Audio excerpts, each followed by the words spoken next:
ng putik na to. Talagang si Roque hanggang ngayon po kung sumisipa pa ho mga kababayan. Bukod sa puro kabaklaan na ang, ang nalalaman, panay fake news pa din po ang mga pinaggagawa at ang pinapakalat, mga bossing. Wanted na nga, nuknukan pa ng fake news. Sabi ni Paulo Saison, pre, congrats sa new and improved gym mo. Ay, naku, salamat to, no? Ang galing ho ng boss ko kasi. Yung boss ko talagang hands-on sa pagpapalaki ng kanyang gym, mga kababayan. Salamat, paring Paulo Saison. Umpisa ho natin to, mga bossing. Eto si Roque, no? Bago tayo pumunta doon sa mismong topic natin. O, game. Fake news kung tawagin ng Malacanang ang akusasyong may colon cancer ang Pangulo. Ng putik na yan. Biruin mo naman ngayon. Kung lahat na ho, mga kababayan, lahat na sinabi na nila kay Pangulong Bongbong Marcos, may cancer, meron kung ano-ano. Ngayon naman po, colon cancer naman po. Mga bossing, ano ba itong mga DDS na to? Hanggang dyan na lang ba talaga ang inyong panlaban at kakayanan?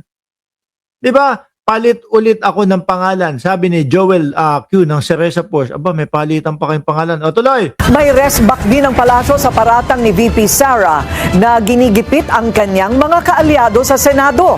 Narito ang agenda report ni Ivy Reyes. Dali, wala namang bago. Kaya ho, sa totoo lang, mga kababayan, nakakatamad mag-vlog. Ano, walang bago. Paulit-ulit itong mga DDS na to. Kundi magpe-fake news, ang laging nilang dahilan ginigipit yung kanilang mga kaalyado. Anak ng tokwa. Wala bang iba? Walang bagong ibang dahilan? Ginigipit pero hindi naman ho nila maano. Hindi naman po nila masagot-sagot yung mga issue patungkol ho sa kanila. Di ba? Kagaya na lang ng mga confidential funds ng Vice Presidente. Nakita nyo, miski ako, nagsasawa na ako, paulit-ulit. Bakit hindi tayo magpapaulit-ulit, mga kababayan? Wala naman po kasi tayong naririnig na sagot o depensa o pagpapaintindi dito sa mga tao na ito. Kaya talagang magiging paulit-ulit mga boss. Walang colon cancer ang Pangulo. Sinagot na ng palasyo ang katanungan ni former presidential spokesperson Harry Roque. Tingnan mo nga yung mukha ni Roque. Sino po sa tingin ninyo ang mas mukhang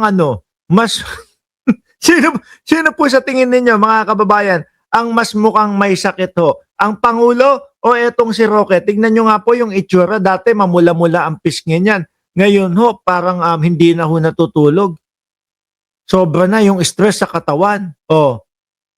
Diba? Roque, nakamakailay, nag-post sa social media kung may sinusuot na nga bang colostomy bag ang Pangulo matapos magkasakit. Umunat lang ng konti, merong colostomy bag na. Ayun po yung tipong dito na dumudumi o dito na lumalabas yung dumi ng ating Pangulo. Yun yung pinapakalat ni Roque. Ng diverticulitis at mawala sa public engagements ng 2 linggo. Kung manggagaling lamang po din kay Harry Roque na isang masasabi na natin isang fake news peddler, nakita naman po natin ang video.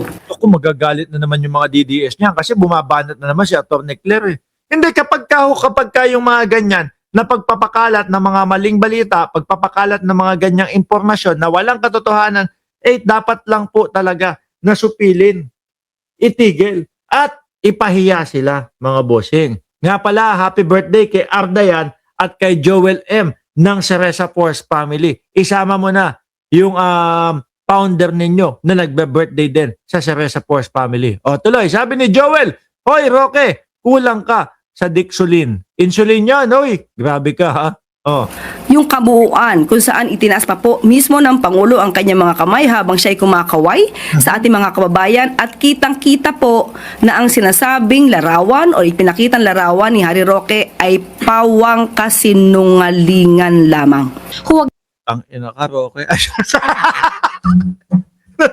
Hindi. Mapapamura ka naman talaga sa mga ugali na mga ito. Mga bossing. No, mamumura mo naman talaga itong mga ito. Puro na lang mga kasinungalingan, pagpapakalat ng mga maling impormasyon. Diba? na raw sanang i-entertain sa anumang usapan ang fake news peddlers gaya ng dating human rights lawyer. tingnan nyo na lang po itsura ni Roque dati. I-atras ko ha. Tingnan nyo na lang ho. Oh. Kahit pa paano, ayos, okay no? Pero ngayon ho, iba na ang itsura mga bossing ang fake news peddlers gaya ng dating human rights lawyer. Speaking of fake news, isa na naman daw storytelling lie ang pahayag ni Vice President Sara Duterte na kaya ayaw na niya makipag-usap sa mga senador ay dahil tina-target ng Marcos administration ang sinumang tumutulong sa kanya, hinaharas at tinithreaten. Ang sagot Dali, ibig sabihin yung pagpapakaso kay Joel Villanueva, kay Jinggoy Estrada at dito po kay Escudero, pag-ano lang yun, panggigipit lang yun sa mga senador nila. Mga kababayan, sandali, alisin ko lang mabilisan na to. Tingnan nyo ho ito, yung mga balita, patungkol kay Escudero, patungkol dyan kay Jinggoy Estrada, mga bossing, yan yung mga balita dun, di ba? Merong nagtuturo at merong mga dokumento na naglilid patungkol o patungo dito kay Escudero. Sabi ni Jordan G, so umami na siya na alipores niya yang mga senador na yan. Parang gano'n na nga. Ayan, kagaya niyan, di ba? Si Yusek Bernardo, ano sabi niya?